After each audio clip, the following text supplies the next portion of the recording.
Hi, my name is Tika Morrison, and this is my informative speech on the tiny house movement. What is the tiny house movement, you ask? Not many people know much about it, really. Tiny house movement is a growing real estate where people are choosing to live simply.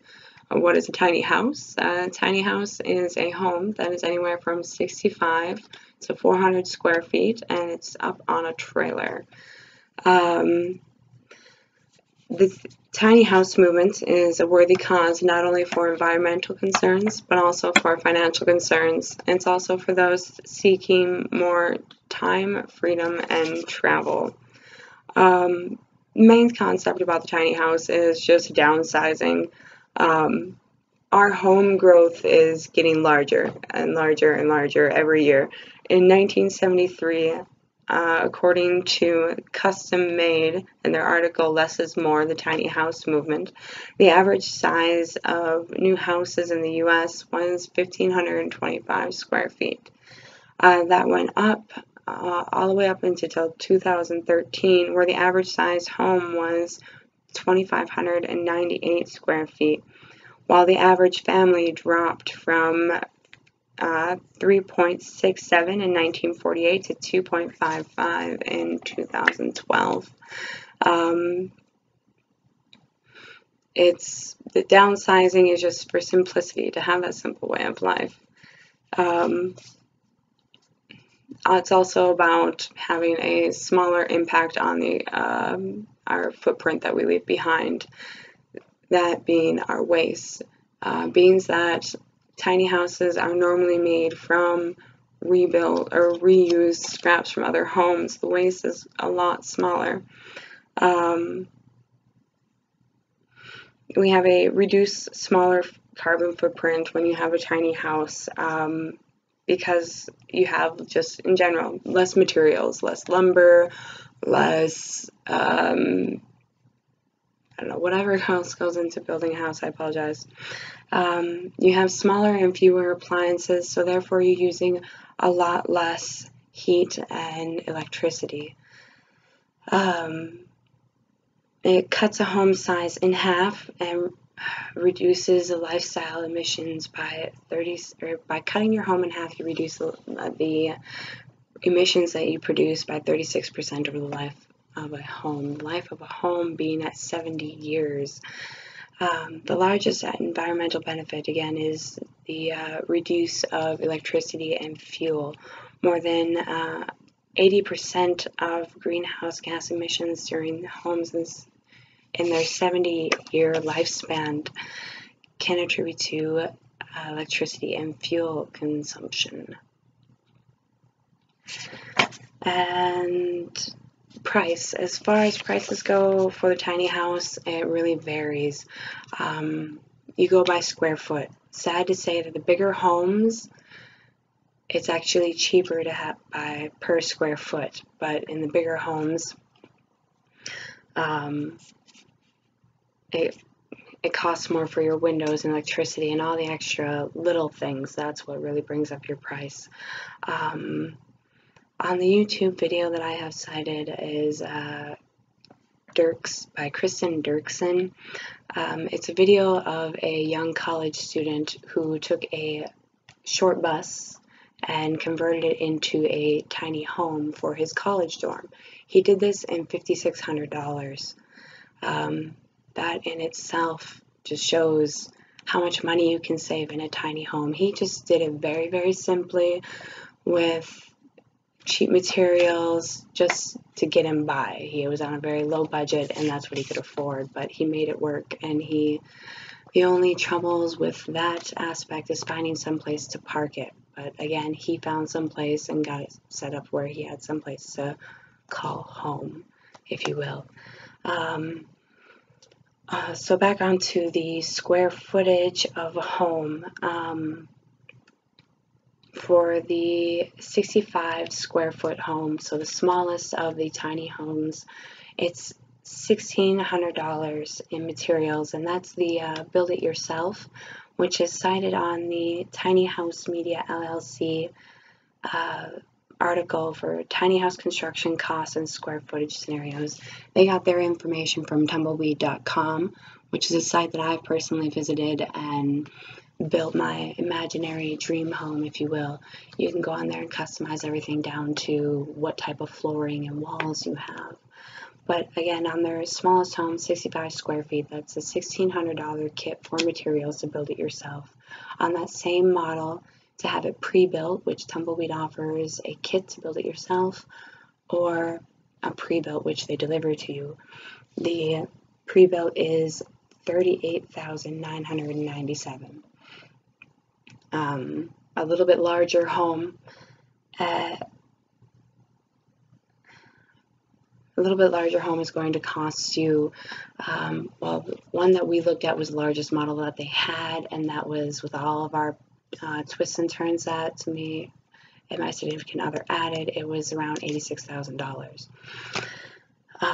But again, in purchasing these, you have to imagine that over the time that it's going to be a lot cheaper because you don't have a mortgage, you don't have any of those things.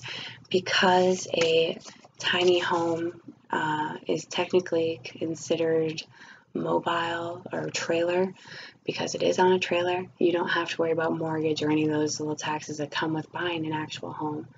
And you can park it somewhere on an empty lot of land and be self-sustainable, or hook it up in town to all the water and electricity, or take it on the road and go anywhere.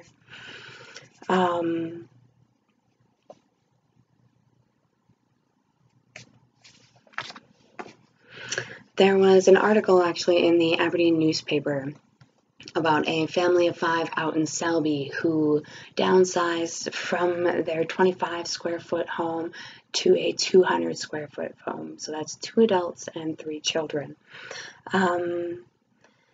After selling their home, they downsized to this 200 square foot home for $25,000. They, on average, have about $30 a month in bills, which includes the title for it, which is legally classified a trailer, and just minor essentials. They don't have any of the technology that we use today. They live very simply. And they were quoted in that article saying the quickest way to build wealth is not to have debt, to have less going out and more savings. So their whole point of their getting the tiny home was to save money and get debt free and live on their own. On to being your choices between having the mobile home and the pre-built home. The pre-built home, or you could be mobile or stationary. To be stationary, you again hook up to something, or to be mobile, you just take it anywhere. It's easy and the life that I someday want to live for these 3 reasons: the time, freedom, and the travel. Again, with the Selby family, by foregoing their technology and cable TV, it helps cut down on costs, and also leaves time for, they're living on a farm, so it leaves time for farm chores. It goes on to list in the article about all the chores that the children are now doing to consume their time and be productive rather than sitting in front of the TV playing video games or what have you.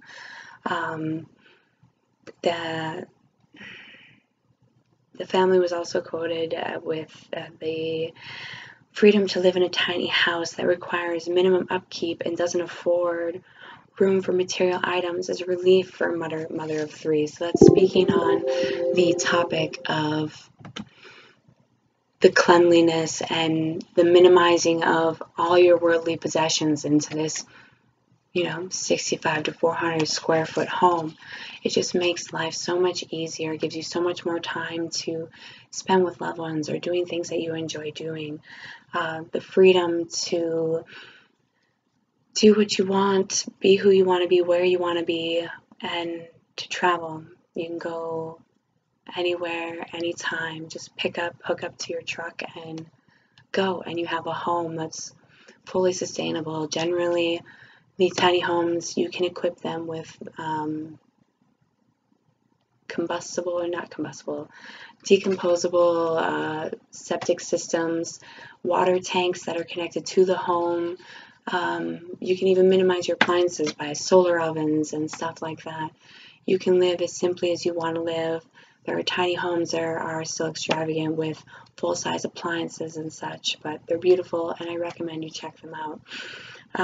So again, it's definitely something worth taking a look at, or at least checking out, not only for the carbon footprint we leave behind or the money that you are going to save by owning this home, but also the time, freedom, and travel that you could possibly have in your life.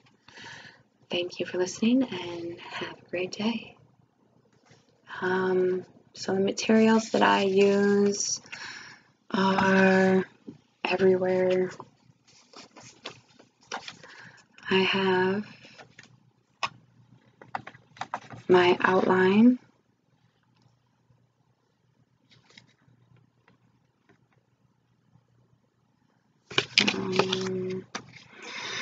this is number 1.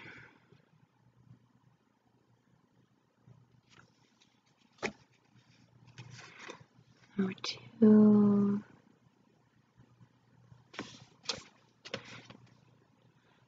Number 3.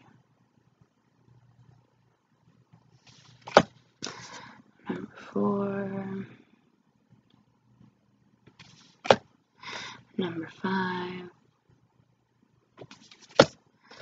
Number 6. Number 7. Also in this speech, I mentioned a source that was not on the outline. I realized that I did not do the outline correctly. I missed the part where you said you needed 5 sources. So that is the 5th source. I have the completed and corrected outline. If you'd like for me to email that to you, please let me know. Thank you, and again, have a great day.